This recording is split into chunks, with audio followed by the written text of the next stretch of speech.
The standard definition of God, when conceived monotheistically, normally includes a supreme being who possesses the omni-attributes omnipotence, omniscience, and omnibenevolence.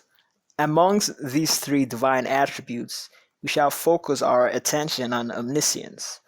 Omniscience can be described as knowledge of all facts. When we say God is omniscient, what we mean is that God's knowledge is comprehensive. He knows all truths. All conceptions of orthodox monotheism involve the concept of omniscience in one way or another. The subject of divine omniscience has been a topic of analysis in philosophical theology. Everyone agrees that God, if he exists, knows all things. So theologians have attempted to discover what implications that has for other areas and our understanding of God's relation to the world. When it is claimed that God knows all facts, the emphasis is on the content of God's knowledge. However, very little emphasis is placed within such discussions on the method of knowing. Very little attention is given to the question of how God gains knowledge of all facts. In this video, we shall attempt to investigate that very question.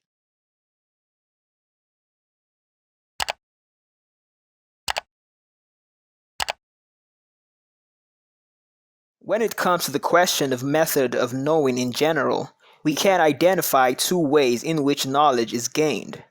A subject either knows analytically or a subject knows synthetically.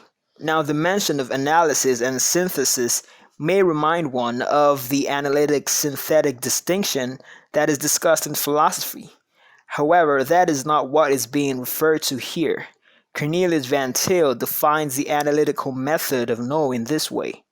I quote, "Analytical knowledge, in distinction from synthetic knowledge, means knowledge that is not gained by reference to something that exists without the knower."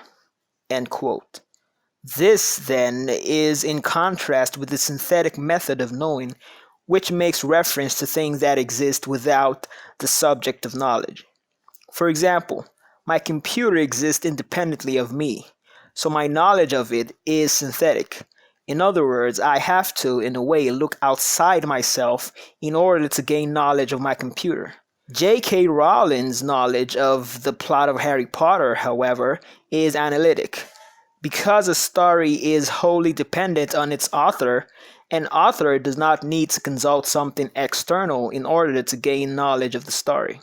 From this description of the analytic and synthetic methods of knowing, a few observations can be made. First, we can see that analytic knowledge entails exhaustive knowledge. To know a thing analytically is to fully grasp that thing. An author's grasp of their story is complete and exhaustive. There is no room for mystery or error. Analytical knowledge is self-dependent knowledge. Synthetic knowledge, on the other hand, does not entail exhaustiveness. My knowledge of my computer is not exhaustive. My knowledge of it can grow and be updated. Because my knowledge of my computer is dependent on something external, external factors can limit the amount of knowledge I can have of my computer. When the external factors permit, I can learn more about my computer. What we can conclude from this is that only an analytic method of knowing is compatible with the self-sufficiency of a subject.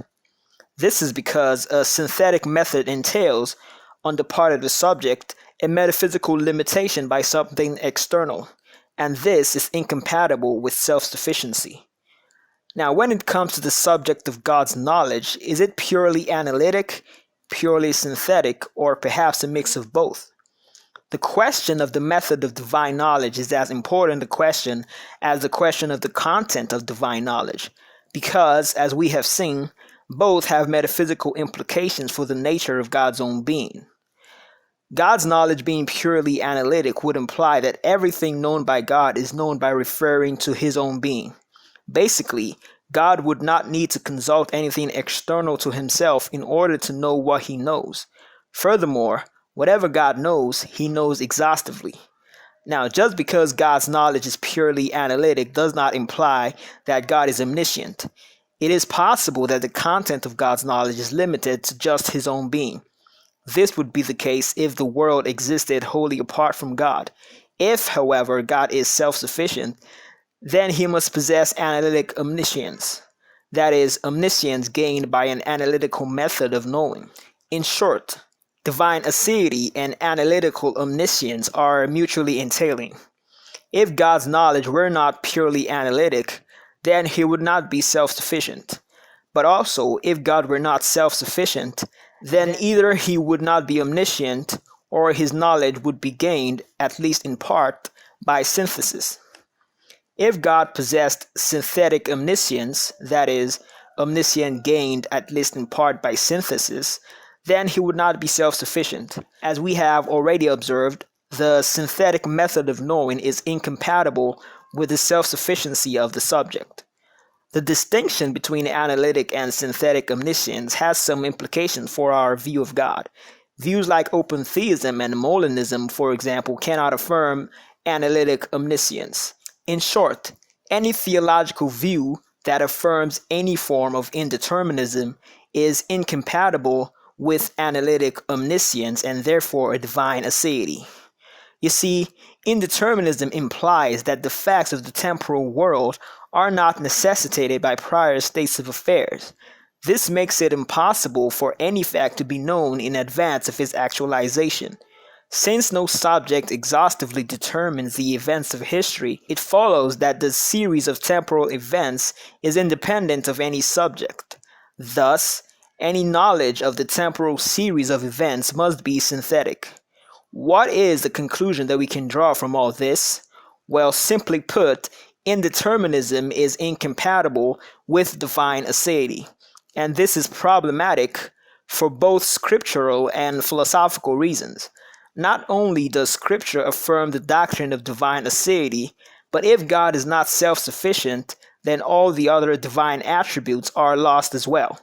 In conclusion, if theological determinism is false, then God ceases to be God.